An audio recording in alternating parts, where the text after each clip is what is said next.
Good evening, everybody. And it is evening here for where I am, and evening and even more for some of our participants.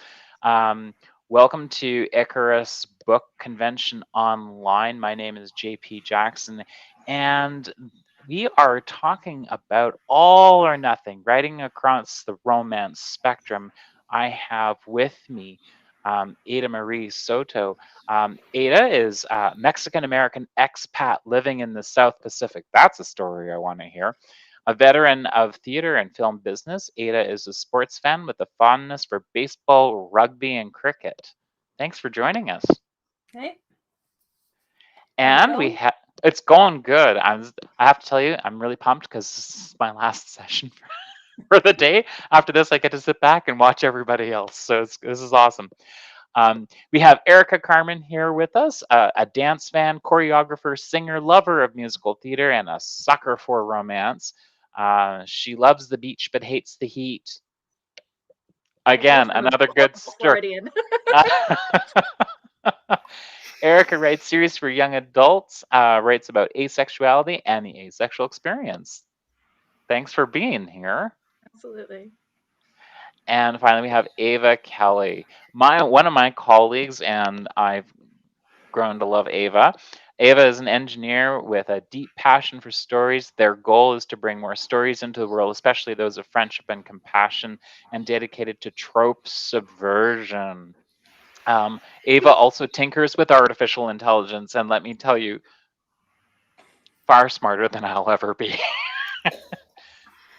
oh, oh, I do artificial intelligence. Okay. Anyways, Hey, Ava has Ava has done so much for this convention. I can't even begin to tell you. And so I'm so thankful to have had the opportunity to work with Ava for the last several months. It's been a pleasure. So welcome everybody. I am going to start you off with your first question. And just to kind of frame the whole conversation, there's so much more to romance than the male and female literature that's out there. Although, from my perspective, I love reading my male romance because I didn't have that growing up. Um, how do we create those romantic stories without the typical tropes and the storylines and the sexy good times, and crafting that romance genre to be more inclusive? So let's taking those things into consideration. Tell me, have you ever written ace by pan characters? Yes. I guess that's what Okay. you want Short to We're all knowing. So Erica, why don't you tell us? So I actually discovered asexuality by writing, and so like it was my second novel, and I passed it to a friend of mine, and she actually made a comment about like, this character, like the attraction isn't reading right. Have you considered making him ace? And I was like, I mean, I know what that is, but I don't really know what that is. And so I started doing some research, and it was like that major aha moment. And so that kind of started a whole journey for me. But since then, I've incorporated it more and more into each of the successive books that I've written. And the culmination of that is pretty much my fantasy series, the Ryogan Chronicles, in which, because I was building a whole world, I could make their problems very different from ours. And so sexuality is not one of those problems. And the entire society that the story starts in is actually more bi as normal than anything else. Asexuality is completely accepted. There are three established genders. It's completely different from the way that our society paints things. And that was really fun to play with because I was able to put completely different relationship dynamics in. Polyamory is in there. There's a very different, it's just the established expectations of relationships. The gender norms are completely different. The society is far more equal because that is almost not taken out of the equation, but it's just treated very, very differently. And so I think out of everything I've written, that's definitely like the most representative of the way that I would like things to be. Fantastic. Ada, tell me. So what happened is I was trying to write what I thought was a fairly generic inner office work romance. And like I was kind of outlining it and writing like paragraph and then a bit of outline and a bit here. And every time I got to, it's like, okay, and here's where I'll just stick kind of a generic sex scene because I figured it'd be like 60,000 words, whatever. The characters kept on going, no. I'm like, oh, okay, so we'll put it later in the story. It's like, okay, and here it's like, good place for that. And the characters were just in my head going, nope. And I finally get down to like the end of all of this, and there's this minute where they like touch hands, and I'm going, oh, what the hell have I just written? And I had to go back to the beginning and just like really, in depth look over these characters and get into my head and get into the story. And I mean, it's this book, and it's that thick, and it took me 6 years to write because I didn't know who these guys were. They didn't want to talk, and they didn't want to behave like the normal characters that had lived in my head before. They were, yeah. And so that's how that kind of came about. And I'd written, gay characters and lesbians and bisexuals, and I could, and yeah, I was kind of lazy with that. I could just hack it out. I could sit down, I could put down the 5,000 words, I could put down 10K of sex, and it was no problem. And then these guys went, no, that's not us. And I went, but this is a really good story. And yeah, so that's how that all went down. And it took 6 years, and it's been like 4 years since it came out. And I've just started in on the sequel because they've started talking to me again. They didn't want to talk for a while. They've started talking again, just a smidge. It's funny how those characters get loud when it's time, right? Yeah. I totally understand. Eva, tell me about your characters. Well, unless stated explicitly, my characters are all pan. So in my life's journey, while I was discovering my sexuality and so on and so on, at some point I reached the conclusion that I might be pansexual, right? And at that time it all made sense because everybody was the same for me, right? I'm a asexual actually, but I'm a pan-romantic asexual. So in terms of romance, people are just people. I think it's more important for them to become my friends first before I start considering a different sort of connection, because friendship is the basis of all relationships for me. I think that is very important. And so whenever I write a story, unless a character wants to be a certain way, they come out of the writing sludge like this. They are either pansexual or at least panromantic, all of them. So yes, I have written ace and bi and pan characters. So actually my first ace characters are part of this book, which won the asexual debut novel in the Rainbow Awards in 2019, I think. Yeah, it was a year after it came out. And I think this says a lot because in this universe, all dragons are asexual. So, like Erica did, why not play around with sexualities in fantasy settings?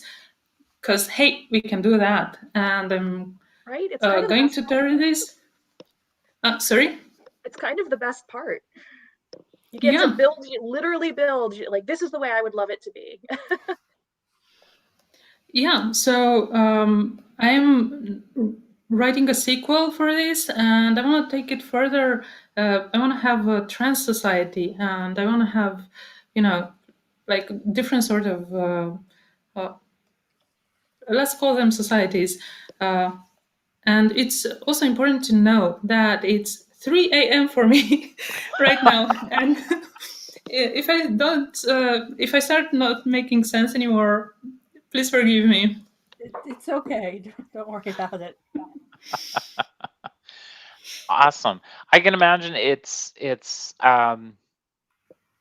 freeing to be able to create a world where what is right for you is your entire landscape suddenly. You can slip right in there and just feel immediately at home. And I would think that any readers who pick up that story would then resonate very quickly with that because it's coming from a place of truth. So awesome. So on that, how do you approach writing romance or romantic subplots? I will begin. Okay, Or go for it, Ava. if you want. So, as I said before, I approach romance like I approach every kind of relationship. It's just people connecting. And whether they want to lock lips at some time or hold hands at the movies and not lock lips and so on, it's important that people resonate with each other. And the tune they sing is specific to them. So you can have two characters that are immediately antagonistic, but there is just that tiny spark in there. Their relationship at that point could go anywhere. And then you have to put yourself, or at least I put myself, in both of their shoes, or all of their shoes, if it's a polyamorous setting, and ask myself, okay, there there are these assholes here that just came into my life. How do I react to them? Do I like them enough to know more about them? Or yeah, so I think this is where it starts for me, and then it grows. Sometimes it wants to bloom into a romance, and that's when a romance story happens for me. And other times it just not. Cool. Ada, Yeah. tell me. For me, I have lots of people in my head. My head is a very crowded and noisy place. It's a bit of an issue some days, and sometimes the people in my head meet each other, and sometimes they fall in love. Um, and I try to push them together. I go, I try to arrange little hookups with the people in my head. It's like, hey, I think you would work well with you, and I try going, come on, come on. Sometimes they go no, and that's really frustrating, and I end up with 5,000 words in a dead word document and on my hard drive. And sometimes it turns into incredibly slow burns, but I know there's something going on there. So, I let it play out to the tune of, 120,000 words until I want to scream. That was the first book. Well, the first two books was originally one. It was a monster. And yeah, I mean that's and sometimes they just end up friends, and I'll end up with a romantic subplot with some other characters. um i've i've had I've put out books, and then I've had people go, hey, that one sub character with like 4 lines that you put no effort into, they would be really really great with this other sub character with 3 lines that you put no effort into. And I'll just be like, yeah, you're right. Damn you people. I do not have time to write another book. Okay, we'll see, maybe. And yeah, there are a couple people who are like, so we're getting that book about those two little sub characters. I'm like, yeah, sure, one of these days. I'm working on it. But yeah, I just make people in my head, and I see if they fall in love or lust or romance or friendship or whatever. I don't have a lot of control over the people in my head. Eh, So sometimes I wonder if writers are entirely well. Like, no, seriously, do other people feel like this? Do other people have other people? Do non-writers have other people living in their heads, or is it just us? I think it's just us, if I'm being honest. I know my husband looks at me sometimes and goes, wow, where? Like,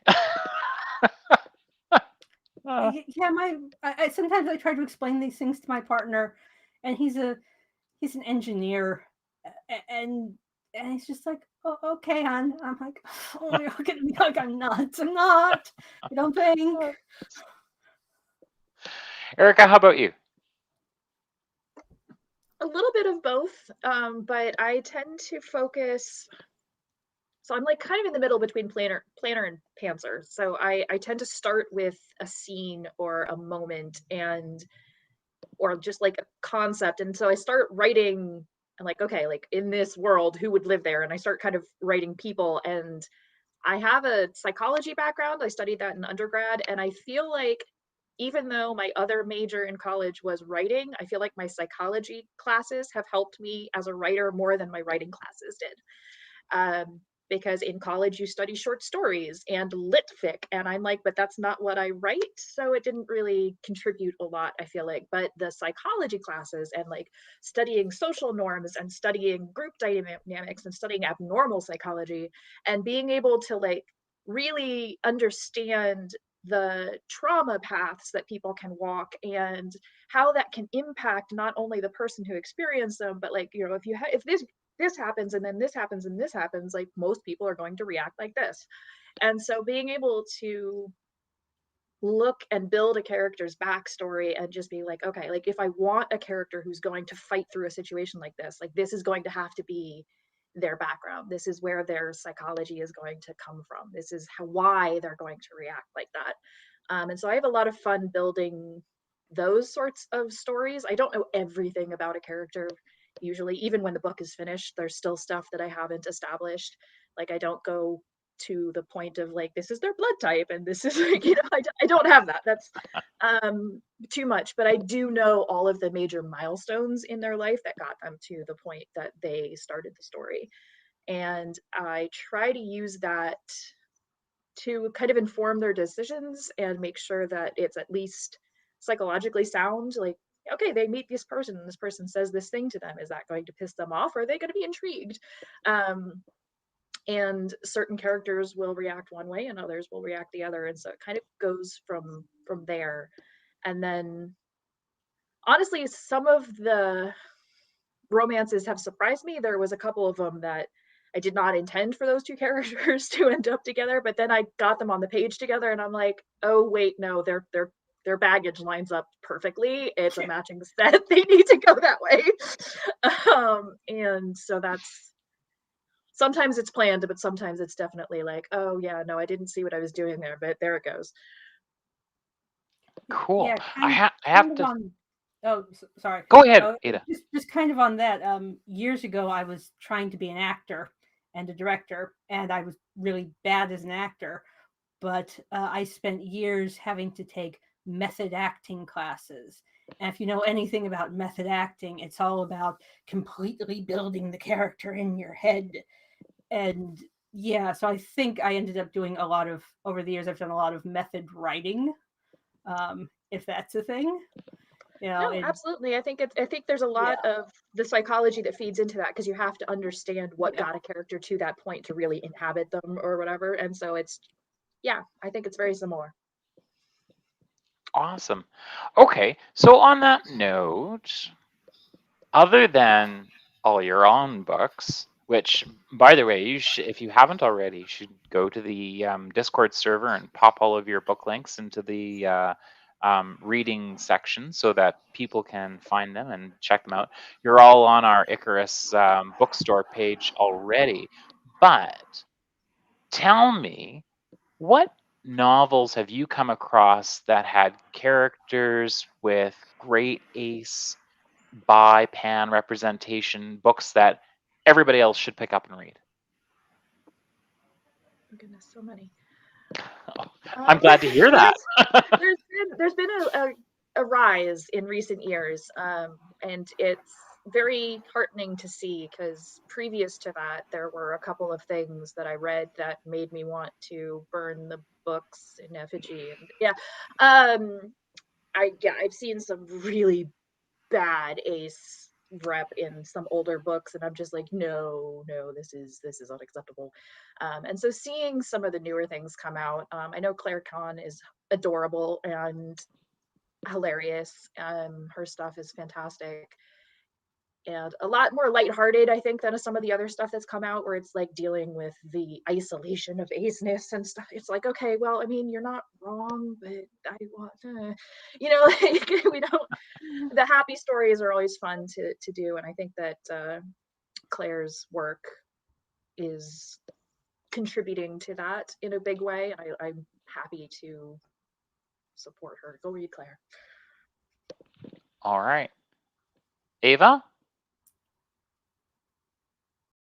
My life lately meant that I had to read a lot of science books. Well, they are not romance books. So I have a very long list of stuff to read, especially with ace, buy, and pen representation. And I'm not getting there. I'm buying the books and I have them, but I would like to tell you about an aromantic representation in a book. It's called The Dragon of Anis. It's written by Minerva Carridwin, and it's a fairy tale. And it tells about creating connections and having adventures. It's like forming friendships, you know? And I think that is also super, super important in terms of the romantic spectrum.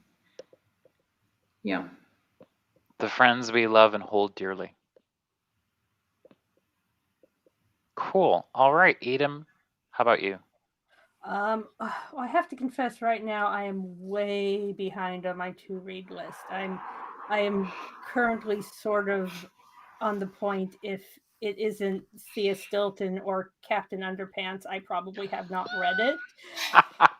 Like yeah, I have a 7-year-old, and yeah, same goes with like television. I mean, currently my favorite like bi and lesbian rep is the She-Ra reboot, which Oh, was pretty awesome.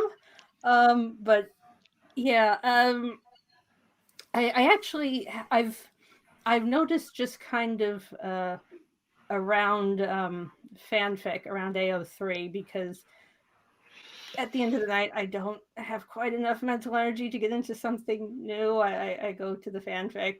Um, there has seems to have been in just sort of a lot of fandoms across the board uh, a a big upswing on people, writing ace characters, especially in shows where obviously the het relationship is very, very forced and just really, not clicking, and people are looking at it and going, it makes a lot more sense if character, A, B, C is, ace or aromantic or even demisexual.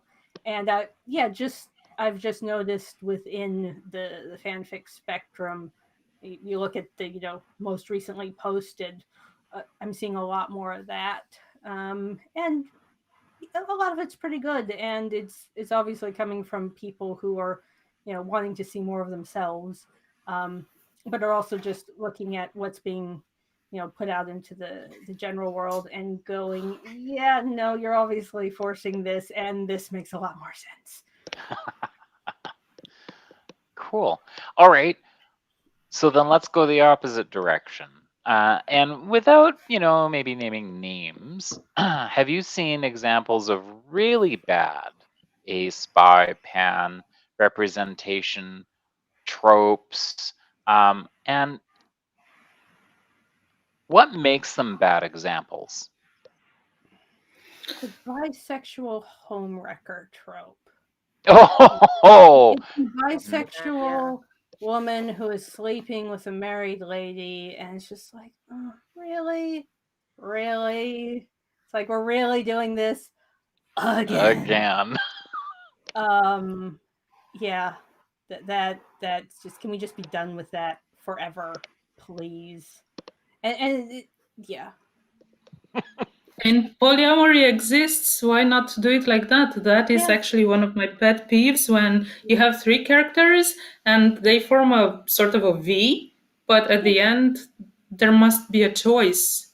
Why must there? Don't we have enough love in each other, in ourselves, in our hearts?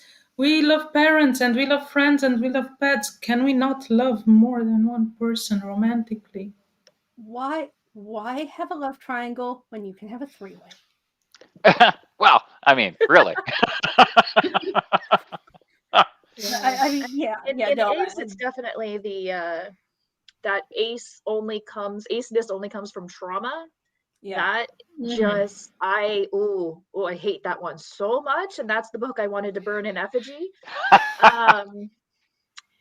It was like, ooh, no, this is not not how that works, and that's not okay.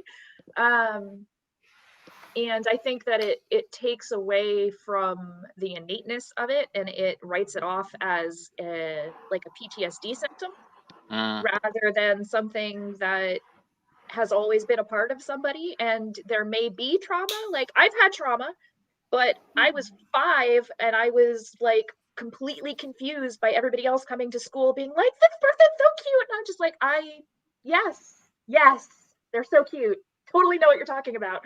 And I went through elementary school like that, and the craze when I was in elementary school over like Jonathan Taylor Thomas and like all of these people, and I was like, yes, I totally know who that person is, and they are totally hot. And that was well before the trauma entered my life, and it has nothing to do with any of the innateness of who I am and how I am in relationships.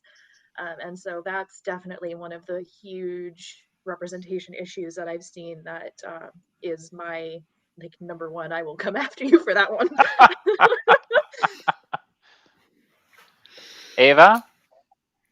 I have a sort of a, let's call it a peeve. It's not even a pet anymore. It's a friend peeve. Like it's my my peeve soulmate. When and this happens in the English language, and I think or it happens in other languages. So when people say we are friends, but then they want also a romantic relationship with that person, and they go, I want more, as if friendship is somehow lesser than a romantic relationship. And I think the language of I want more, of romantic love being somehow better than platonic love, I think this needs to change in the way we say things. Yeah, sure, someone could say, sure, more means just adding something on top, but it doesn't resonate like that. And looking at how society enforces familial bonds and how society has enforced also the nuclear family, which is now one mommy, one daddy, two children, I think we need to reassess the way we say how romantic love, balances against platonic love. And also, this is the reason why the notion of queer platonic relationships appeared QPP, because they wanted to enforce having life partners that are your friends. And also, losing a friend is just as painful as losing a romantic partner, or gaining a friend could be just as awesome and awe-inducing and serotonin producing as having a romantic partner. They are just different kinds of love, and they can coexist. You can find both in one person or not. And I think this is what bothers me most when discussing this. Interestingly, and on the same topic, I actually just saw an article in the New York Times about basically like queer platonic marriages, like friend marriages. And I couldn't read it because the New York Times has paywall and I don't have a subscription, but it did exist. And so if anybody has a link to that article that I can, because I was really curious to see how they presented it and how they talked about it.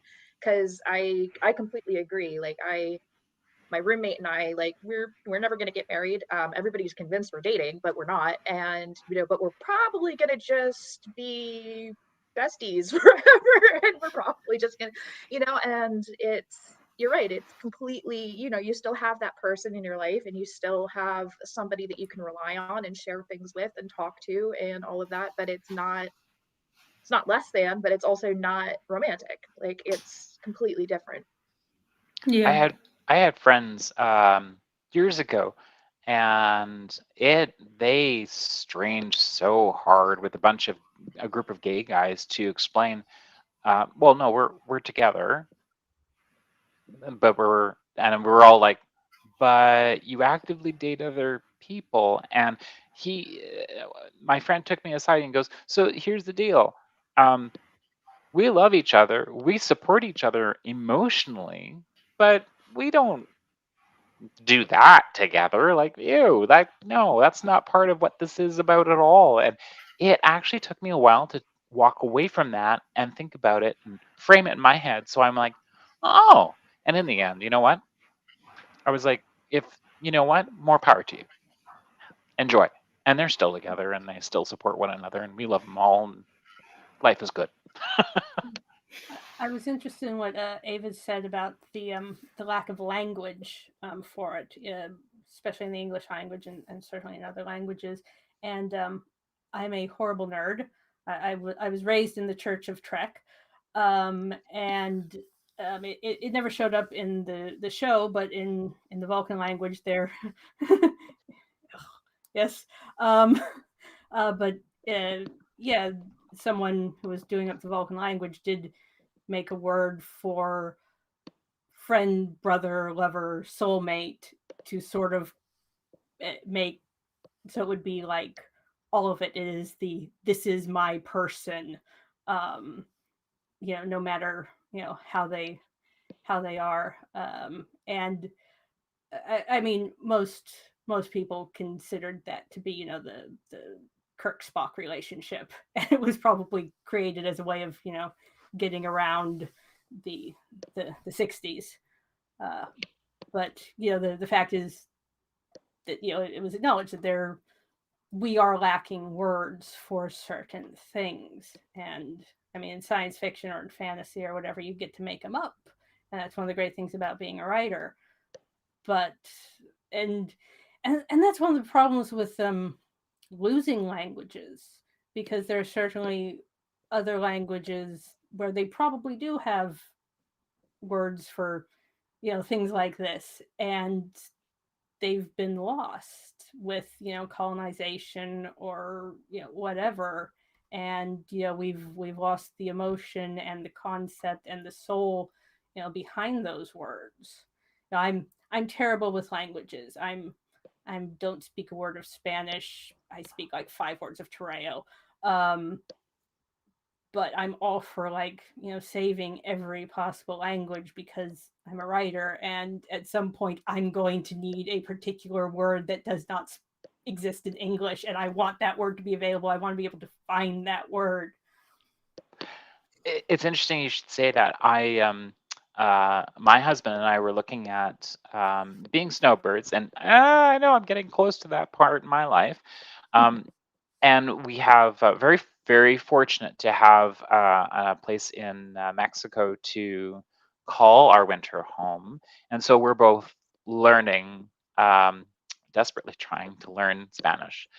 And our Spanish teacher was telling us, there's over 950,000 English words.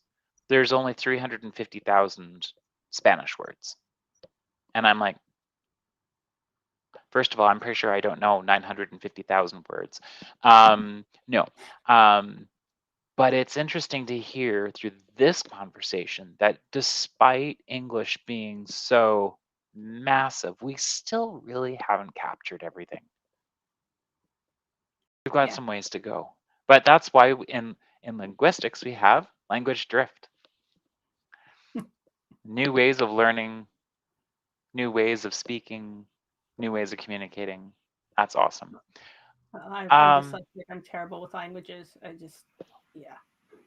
I love them. I love them so dearly, and I still remember some of my French, and I learned sign language too. So languages from I love. If I could do one thing and live forever, I would learn all the languages. That would be great to have Oh time and energy for this. yeah, no kidding. I have a Love the good places we are in. yeah, exactly, and all the different ways you could express yourself. Think about how you could express yourself in Mandarin. That's so different than how we express ourselves now. It's just, yeah, the possibilities make me happy. I'd gladly just take every swear word from every language and just if I could just have those in my head. Because there are days when just the English grouping of swears ain't enough. You just need them all. Yep. I mean, fuck goes a long way, but But sometimes you need an extra, you know. you need something a little more to it. Oh, that's fantastic. Okay. I think we talked about that. Let's talk about um, marketability. So I know, like, I mean, really, fiction is just unbelievably popular and sometimes for the wrong reason. But it is what it is, and it's very marketable. And there's a lot of mainstream presses that have made a coin off of their sub presses and the little shell presses they have off of their main ones. So how have Ace by Pan romances done market wise? And then I'm going to answer that, but then I also want you to answer this. Doesn't matter. So my Ace book got flat out rejected by a publisher that shall not be named, who I had published with before, because I was told it was not a romance. And I took that rejection pretty solidly hard. I ranted, I drank a bit, I ranted some more. And then and it ended up becoming the first thing I self-published. And to this day, and I can present the Amazon results for it, it is my best-selling book. A couple months ago, I was told that it was being taught at some university in Canada. It is in a handful. Yeah, I was like, say what? It's made it into more libraries than anything else. It's made it into more book clubs than anything else. Um, is it ever going to make the New York Times bestseller? No. That takes and something like that takes an engine behind it. It takes a machine that is a big five publisher, which I am not. But somebody read the story, a couple of people put reviews for it, they really liked it, a few more people picked it up, and it snowballed. And it wasn't an immediate bump. It was, I sold maybe like 3 the first day it came out, but it steadily climbed. It was my book that snowballed, and it was the book where get get emails saying this one is so important to me. I've read this book 5 times. This is the book that makes me happy. This is the book that makes me feel like there's hope for me. I mean, that it is that book, which I wasn't expecting because I'd been told by people who I thought knew the business that it wasn't a romance. And I'm like, well, okay, screw you. I still have something I need to put out because I still got to make money. So I put it out. Also, the I've got a my my book with a polyamorous relationship in it. It's mostly because that's that's sort of the two main characters, but it's the side one of those two guys is married to a woman and she's got her own girlfriend and it's a whole thing, and they're all very accepting and it's all agreed upon and whatnot.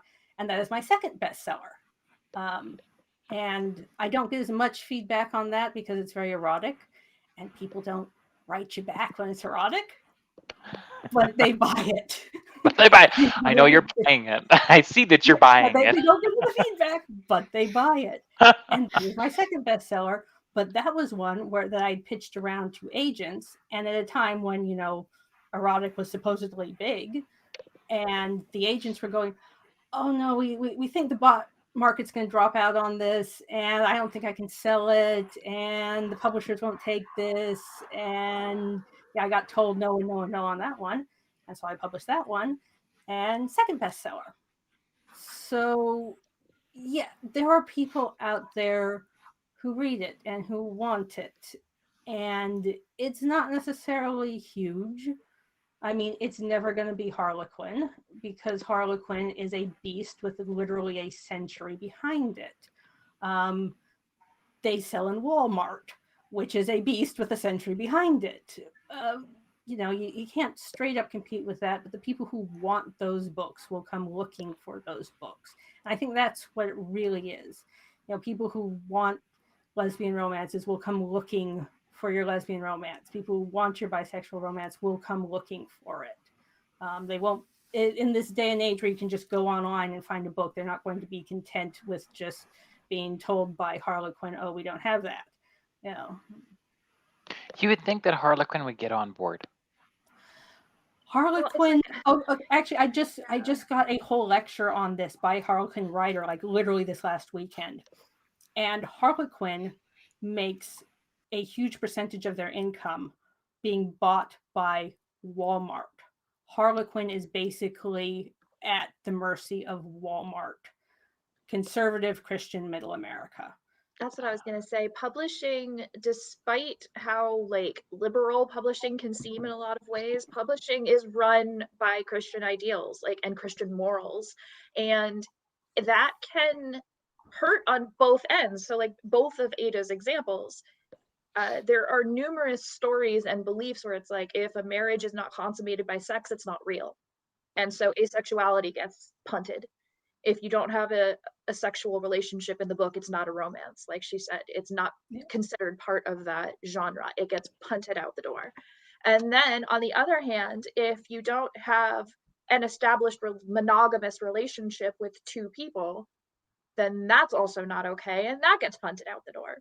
And so the mainstream publishing doesn't have a place for those types of books because they don't fit the moral and ethical guidelines that Christianity has imbued society with. I agree completely. Absolutely. But that's where a lot of that comes from, and they just don't know how to market it. They don't know how to. So my fantasy series got a star from Kirkus, the first book. The first two books in that series were picked by the Junior Library Guild. It's a young adult series. My publisher did not know what to do with that series. It is now out of print. I just found that out right before this.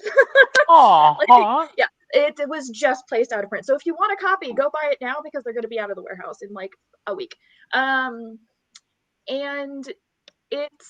it is the work, besides my thriller duology, that fantasy series is the work I am most proud of. It is the world that I spent the most time building. But finding the audience, marketing is not my strong suit. I don't have a good business sense. And so finding the audience that would help it snowball, that would help it pick up and spread and go beyond the borders of my little niche on the internet was really difficult. And I didn't know how to do it, and my publisher didn't help me do it. And so now it doesn't exist anymore, or it will. I'm going to self-publish them eventually, but that's going to take me a while to figure out all of the logistics of that. But the point is, it doesn't fit neatly into that moral ethical, it doesn't have enough romance to be that swoon-worthy story that everybody can dissect the sex in, because it's I didn't put there's one sex scene I think in the entire trilogy, maybe two. It's just that's not the point of the story. The point of the story is the fantasy elements, and so that lack of heat, even in a young adult, which that's a whole different conversation, hurts, because that's what spurs the sales. And so my lack of comfort writing erotic storylines has hurt my sales.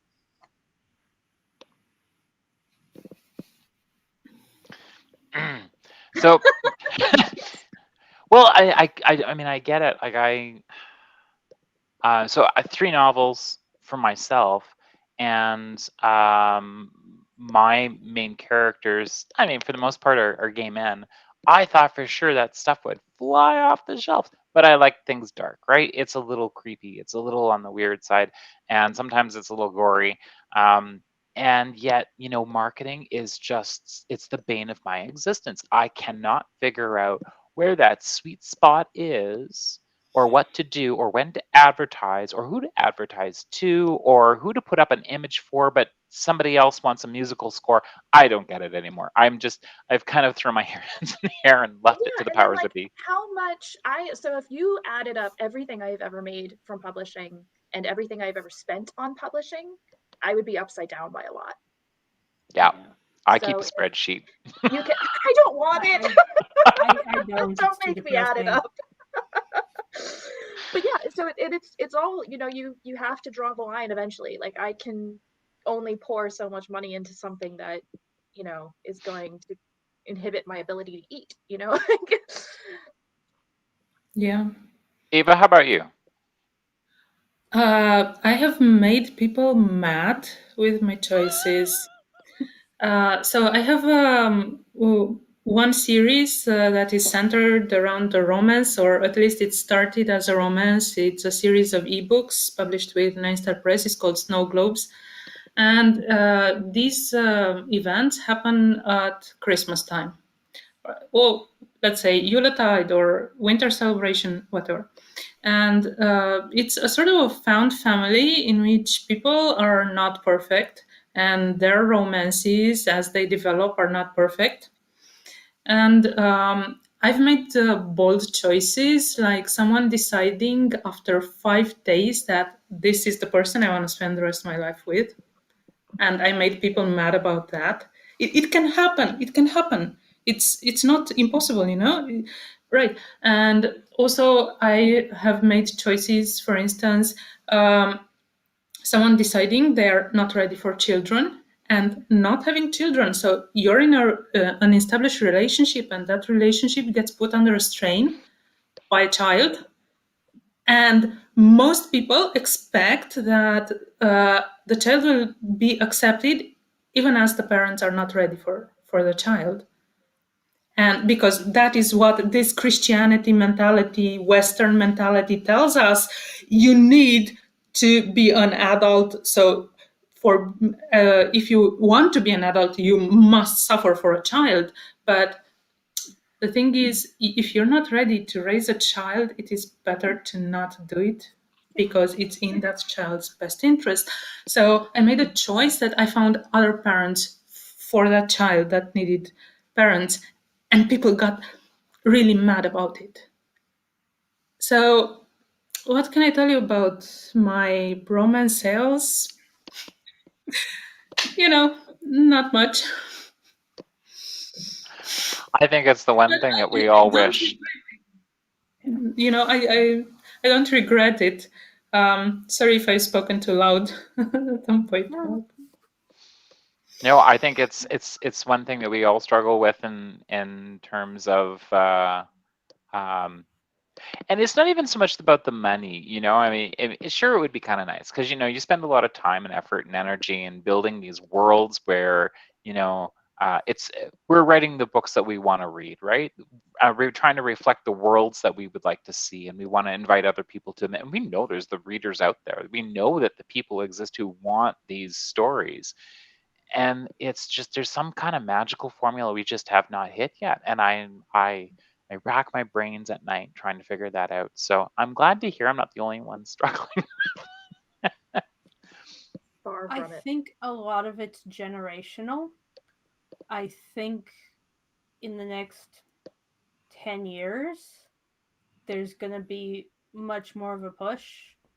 I think we're going to, I mean, all the research coming out now is showing that, teens these days, anything from the 12 to 18 are, more aware, more queer, more diverse, more, and they want to see that and the young adult stuff that they're reading is, more, is a bit more diverse and a bit more interesting, and they're getting to adulthood and going, okay, so we get the same stuff as grown-ups, and they're being fed the, same old crap, and they're not buying it.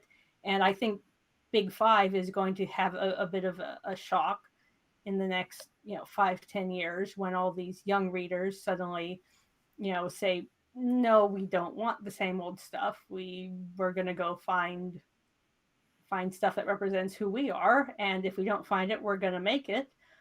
I think it feels like there's something coming on the horizon. I hope so. I mean, just thinking about the changes between, like, I turned 40 next week, and it's like, Happy birthday. Happy and birthday. like It's on the 11th. When's your birthday? 16th. Oh, there you go. I'll be 36. So it's like, I remember being a kid in school, and in the San Francisco Bay Area in the 80s, and if you said the Q word, it was up there with the N word. You got sent to the office, your parents got a phone call, you were getting a meeting. And then I was in, senior year of high school, the Gay Straight Alliance. We were very proud of ourselves, and these freshmen came in and went, hi, I am queer and gender fluid, and we were all like, holy what? And it's literally just in this 4-year bracket of just this change just in my life, and that is speeding up every year. And I try to keep up, but some of these young people, I'm just like, really? Who are you? And I am catching up with you as best as I can, but I'm getting old, so you're gonna have to just explain things, please. So I'm thinking publishing is going to have to catch up if they just want to stay afloat. Stay alive. Yeah. Wow. So we have 8 minutes left. I can't believe that this conversation went that fast. That is fantastic. So I mean, I'd love to thank all of you for being here and giving us your time today. This has been so much fun for me. Long day and a long 9 months in organizing this, but what a fantastic day it's been. And as you're my last group, I'd like to especially thank you guys for just being here. It's been awesome. So as we close it out, I would like each of you to just kind of let the audience know where they can find you, so they can find all these fantastic books. Ava, you go. I Ada. am wherever I'm online. Go to whatever your favorite search engine is. Type in Ada Maria Soto. Find wherever you buy your books. I am probably there. I've tried to upload everything except Apple Books, because I live in New Zealand, but I'm still an American citizen, and there's some like weird tax issues and whatnot. So a couple of my books aren't with Apple, but you can get them like everything else. Yeah. Yep. Ava, how about you? Well, you can find me at avakellyfiction.com, and everything I've written is there. So go explore. And also I'm on Twitter and so on, but all the information is on that website. So feel free to just join me. And Erica? EricaCameron.com. You can find me there. All my books and Twitter links and all of that sort of stuff are on that website. Awesome. All right.